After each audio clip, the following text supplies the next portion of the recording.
재개발 지역에 가 보면 어떤 일이 있냐면 아파트를 받을 수 없는 물건들이 있어요, 그 현장 안에. 근데 그런 물건들이 아파트 받을 수 없는 걸 본인들이 알아요. 그러니까 가격이 싸겠죠. 예, 근데 그거를 잘 사서 이렇게 어떻게 하면 또 아파트를 만들 수도 있거든요. 근데 그런 것에 대한 기본 베이스, 오늘 그 얘기를 한다는 게 아니고 그걸 하기 위한 기본적인 토대예요, 토대. 그래서 권리 산정 기준하고 권리가액에 대해서 할 건데, 근데 이게 제가 유튜브를 뒤져보고 아무리 뒤져봐도 저 말고는 아무도 안 알려주는 것 같아요. 예. 저만 얘기를 하고 있어요. 근데 안 알려주는 이유는 또 뭐냐. 너무 많이 알고 계신 분들도 있는데 그분들은 알려주기 싫으신 것 같아요. 예. 본인들만의 돈이니까. 또는 어 알려줄 수 있는 실력이 안 되니까 또 안 알려주는 경우도 있을 수 있고. 하지만 제가 보기에는 재개발 투자에 가장 필수적으로 알아야 되는 기초 베이스예요. 그래서 되게 중요한 포인트니까 한번 진행해 보도록 할게요. 그 권리 산정 기준이 무엇인가를 보게 될 거고요. 그러면서 이제 권리가액에 대한 개념도 살펴보게 될 거예요.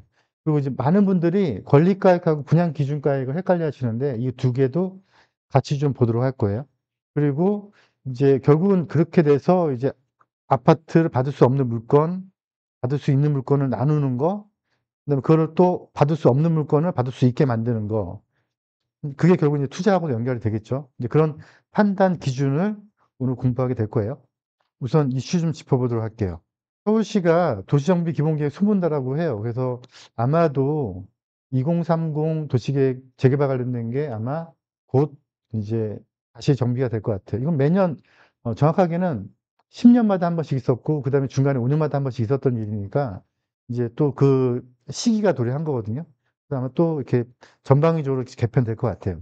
그리고 입법문 보면 이번에 빈지 및 소미 정비사법 특례법에서 일반 도정법에 의한 재개발에 인허가는 절차가 되게 복잡한데 빈지 및 소미 정비사법은 절차가 되게 빠르잖아요. 빠른데 이제 단점이 뭐냐면 재개발은 4분의 3 동의를 얻으면 할 수가 있는데 빈지 및 소미 정비사법은 80% 거든요. 예, 근데 이게 75%로 지금 떨어지려고 준비 중에 있어요. 그거를 더 나가서 70% 까지 떨어뜨려 달라라고 지금 청원 중이거든요. 그래서 저희 재개발 연구회 사이트 들어오시면 청원하는 URL 걸어 놨으니까 지금 벌써 한 5,600명 정도가 음 청원을 하셨더라고요. 예. 그래서 들어가셔서 청원을 해 주시면 저희가 일하는 데 많이 도움이 될 것 같아요. 네이버나 또는 뭐 유튜버 이런 데 보시면 많은 내용들이 이렇게 표현하고 있어요. 권리가액은 감정평가금액 곱하기 비례율 이렇게 표현되어 있어요. 근데 이게 국어적 표현이라면 틀릴 건 없고요. 전문가들도 많이 이렇게 쓰기도 해요. 근데 법령상에는 이렇게 표현되어 있지 않고 법령상에는 어떻게 표현하고 있냐면 총액이라고 표현하고 있어요, 총액.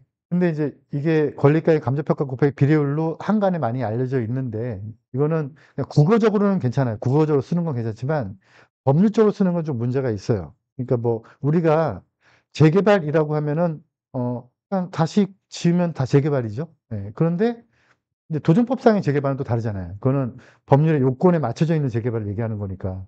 그래서 권리가액이라는 표현을 그냥 국어적 표현을 쓴다고 하면 틀린 말이 아닐 수 있지만 도정법의 범위 테두리 안에 들어오면은 얘는 틀린 말이 돼요. 그 틀린 말이 왜 틀린 말이냐를 이제 설명을 드릴 건데 이게 이제 앞으로 현장에서 일을 하시면서 조합원들을 다룰 이렇게 얘기를 나눌 때 되게 중요한 포인트가 돼요.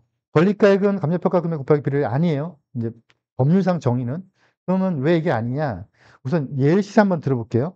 분양 자격 부분을 지금 앞에 쪼끔 하다가 지금 다 뒤로 수업 미뤄져 있고 작년에 수업 들었던 분들은 지금 다 알고 계신데 재개발 지역에 또는 재건축 지역에 조합원이 된다라고 하면은 어떤 물건을 가지고 있어야 아파트를 받을 수 있다라는 규정이 있잖아요. 이거 분양 대상 규정이라고 하죠. 그래서 어떤 경우냐면은 주택이면 아파트 받을 수 있고요. 분할 제한 최소 면적이라고 해서 이걸 서울 같은 경우는 90 으로 보고 있고요. 부산 같은 경우는 60 으로 보고 있죠. 요 면적이 이상이면은 아파트 받을 수가 있어요. 그런데 1 번도 아니고 2 번도 아니면 내가 가지고 있는 권리가액이 해당 지역의 제일 작은 아파트의 최소 분양가 이상이면은 아파트 받을 수 있는 규정이 있는데 이건 쉽게 얘기하면 재개발되기 전에 내가 어떤 땅을 하나 가지고 있었는데 얘가 89 제곱미터였어. 근데 건물이 위에 주택이 없네요. 그럼 아파트를 받을 수 없죠. 참고로 아파트를 받을 수 없으면 조합원인가요, 아닌가요? 조합원이다 아니다는 또 다른 얘기죠. 그죠? 네, 근데 어찌 됐건 간에 조합원이다 아니다는 다른 얘기지만 아파트는 받을 수 없잖아요. 그럼 이 사람은 어떤 아파트를 받을 수 있는 혜택을 못 보는 거죠. 하지만 이 지역에 지어지는 아파트가 여러 가지 종류가 있는데 그중에서 제일 작은 아파트의 제일 작은 분양가, 1층 분양가를 보통 얘기하죠. 24 평을 보통 얘기를 해요. 뭐 더 작게 지는 경우도 있어요. 근데 그게 만약에 5 억이다. 그런데 이 물건, 아파트를 받을 수 없는 이 물건의 권리가액이 6 억이면 더 크잖아요. 그죠? 그러면 주라는 거예요. 그런데 여기에다가 비례를 곱하면 어떤 문제가 터지냐면 이렇게 터져요. 어떤 사람이 감정가가 4 억이 나왔어. 그런데 최소 분양가가 5 억이야. 그럼 이 사람은 아파트를 받을 수 없죠. 근데 이 지역의 비례율이 130% 나온 거예요. 그럼 커지잖아요. 그럼 받을 수 있는 게 돼 버리죠. 반대인 경우도 있겠죠. 어떤 사람은 5억 1천 나왔어. 원래가 더 커. 그래서 이 사람은 아파트 받을 수 있는 사람이 원래는. 근데 비례율이 98% 나온 현장이야. 그러면 떨어지죠. 받을 수 없게 되는 거죠. 그러면 내 감정평가액이 비례율 곱해진 거로 계산하게 된다면 그러면 이 비례율에 따라서 내가 아파트 받고 안 받고가 막 나눠지는 거죠. 이렇게 계산하고 있지 않다는 거죠. 그러면 어떤 식의 논리냐. 권리가액은 그러면 왜 이렇게 왜 새로운 개념을 만들었느냐. 권리가액은 뒤에 차차차 설명드리겠지만 이제 논리적으로 생각을 해 보면 별로 어렵지 않아요. 근데 이게 자꾸 접목시키려다 보니까 어려운 건데 권리가액은 뭐냐면 이게 아니고요. 이게 아니고 그러면 우리가 알고 있는 감정평가금액 곱하기 비례율은 그러면 뭐로 표현해야 되느냐. 이거는 분양기준가액이라고 표현하는 게 맞아요. 정의를 한번 내려보면 권리가액은 용어 정의가 다르다. 그러면 감정평가금액 곱하기 비례율 우리가 유튜버나 네이버에 보면 다 그렇게 설명이 돼 있어요 지금 현재. 그분들 재개발 안 해 봤기 때문에 그런 건데 뭐 그분들은 왜 그렇게 설명하는지는 잘 모르겠지만 뭐 그게 또 뭐 통상적으로 쓰인다고 하면 잘 모르겠지만 우리는 배워야 되니까 감정평가금액 곱하기는 곱한 금액은 이거는 권리가액이 아니고 분양기준가액을 불러야 된다. 그럼 이제 왜 이런 논리가 구분돼서 만들어졌는지를 보면 권리가액은요 뭐냐면 자본금을 어디까지 인정해 줄 거냐에 대한 얘기예요. 또 하나가 분양 자격을 인정해 줄 거냐 말 거냐 이 얘기 때문에 만들어진 용어가 권리가액이에요. 그렇다면 이 권리가액을 어떤 사람은 터무니없이 크다면 그거를 쪼개려고 들 테고 터무니없이 작다면 늘리려고 들겠죠.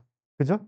그러면 쪼개려고 들거나 늘리려고 들 때 이거를 금지하는 규정이 필요한 거죠. 그래서 이 권리에 포함되어야 할 자산과 포함되어야 되면 안 되는 자산을 구분짓기 위해서 권리가액에 대한 정의가 만들어진 거예요.